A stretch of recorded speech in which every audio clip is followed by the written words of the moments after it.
Hello and welcome to another video. Today's video will be making this style card, like this layout, but a little bit of a different pattern of paper, and but still using the same set for stamping, which is this new Enjoy the Moment.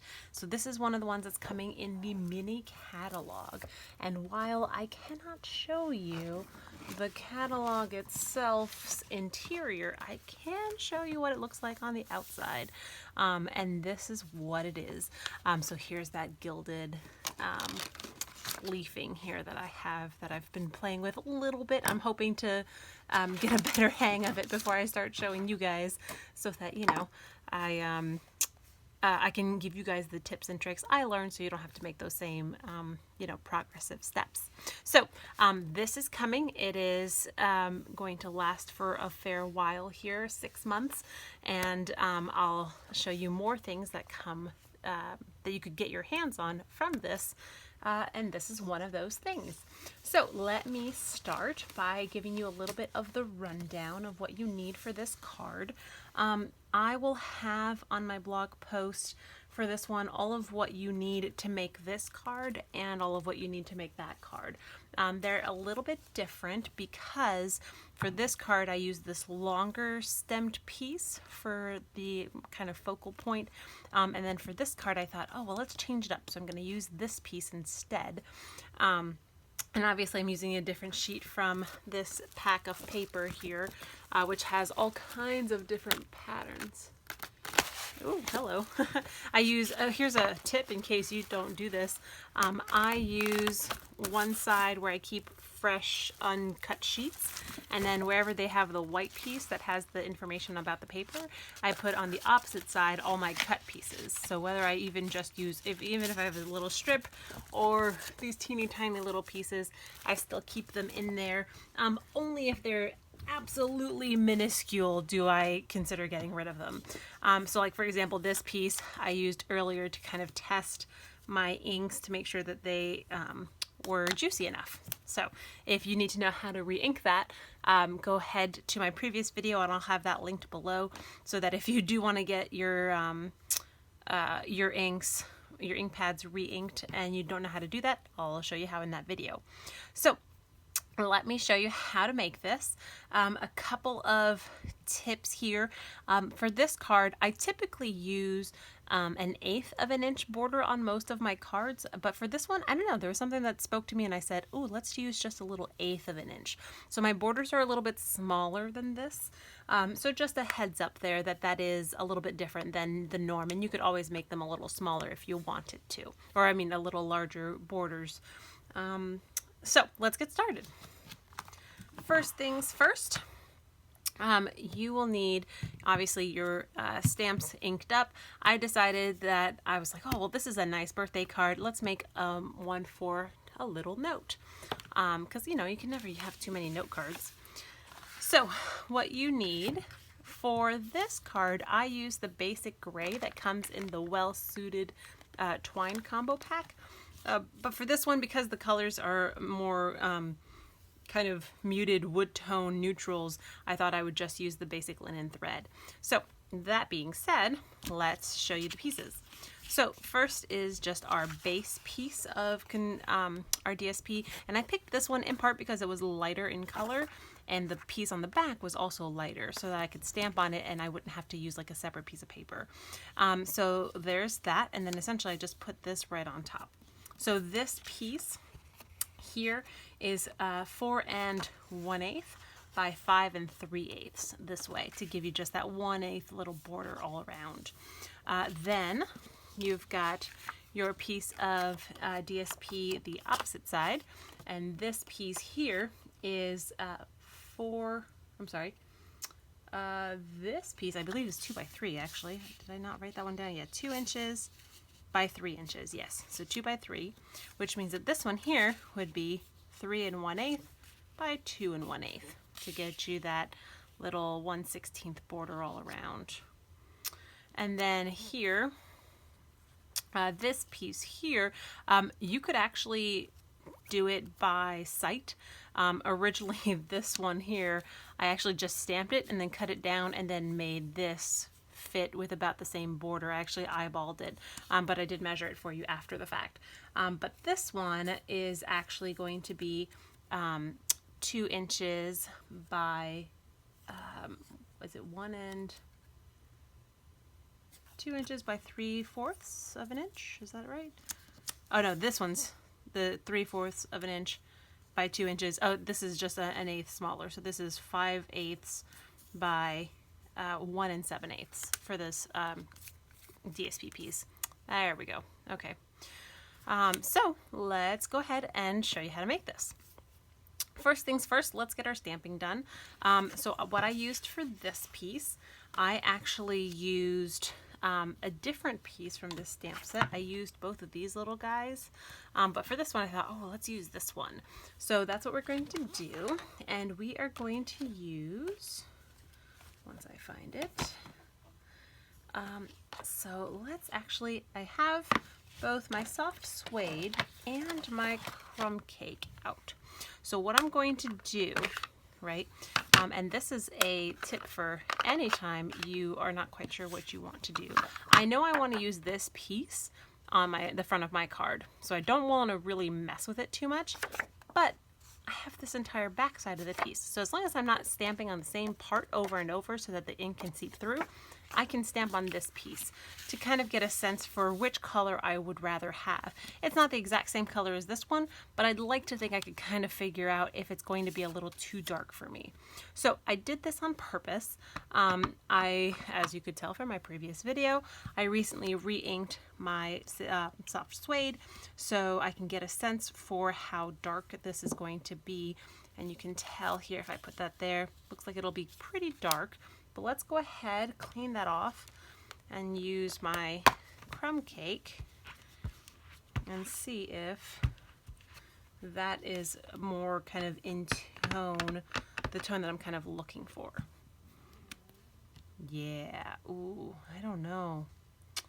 So I kind of like it. Oh, actually, yeah, no, that would look great on that. And then, yeah, no, I think that'll be it. I think I'll do crumb cake. And worst case, if I don't like it, I can just make it again because I've still got plenty of this paper. So let's go ahead and assume crumb cake for this one. And so obviously you want to protect your work surface. And let's go ahead and get started. So I'm just going to stamp it kind of all over the place. No particular direction. Notice that from my previous card, I kind of made it like a sort of a border rather than all over. I thought that all over might have seemed a little too busy on busy on busy. So I thought, well, let's make it more of a border-like piece. So that's what I did, and I kind of liked it. This one, I do know that my piece here is going to be smaller than this one, which was very long. So I'm actually thinking I'll actually go in a little bit further to tie it in a little bit better. There we go, and then let's get that corner. There we go. So there's that piece. And let's go ahead, I'll move that off to the side. Actually, that's dangerous. Let's move it off over here. So now I want to stamp on this piece, which is going to be this piece right here. Make sure it's nice and inked up because you've only got the one shot. Oh yeah, that was the right call. I think soft suede would have been too dark.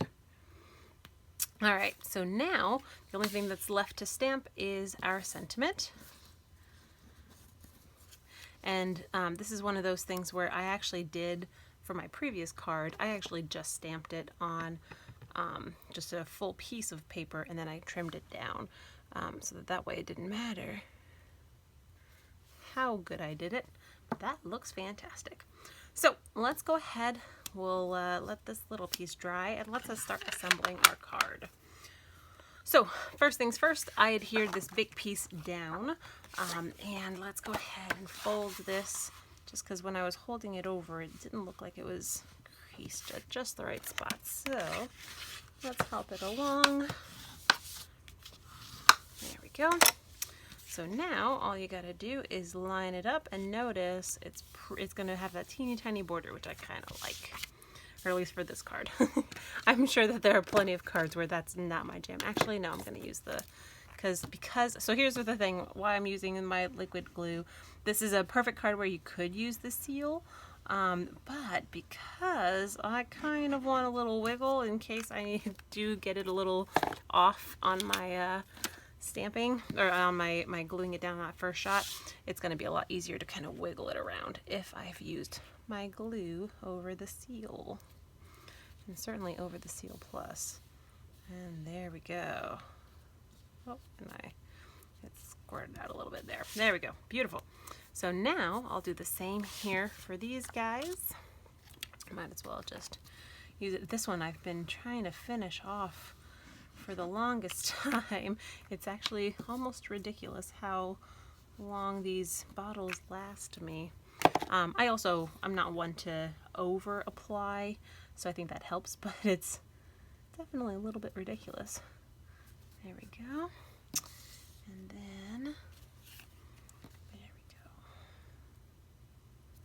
So now what I did next is I actually added this twine first to give you a sense as to what you're doing. In this case, I might actually, let's see, do I kind of want to put it on this side?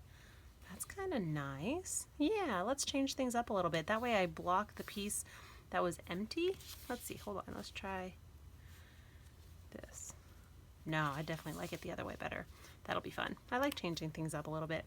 And notice this is very, this one's very monochromatic in that it's all sort of in that that crumb cake and the, what looks like probably supposed to be very vanilla. And then this one was all in tones of gray, but notice there's multiple types of gray, which was kind of nice too. So this piece here, as long as it's at least 15 inches, you're good.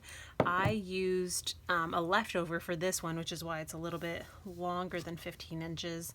I think this was from like an old paper pumpkin or something that was just lying around, and I was like, ooh, perfect. I don't have to cut one off my spool. And then this one obviously came from that combo pack that's coming out here soon. But essentially for this one I aimed to make it a masculine card, so I didn't want to like a bow. Bows are fine, but I thought that, well, if I want to aim for more of a man card, I didn't want it to be overly feminine. So let's go ahead, and this one I'm actually gonna bring them together. So all I'm doing is wrapping it around. Essentially the reason why 15 is the minimum is that it gets you to wrap it around 3 times, and then it allows you to tie it off. It's long enough for you to tie it off too. So this is kind of fun. I was able to actually make that.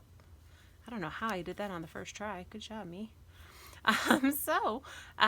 All you did is that I wrapped it around twice, and then I actually, to get it underneath here, I take one of the pieces that you would loop together and I put it underneath before I tie it off.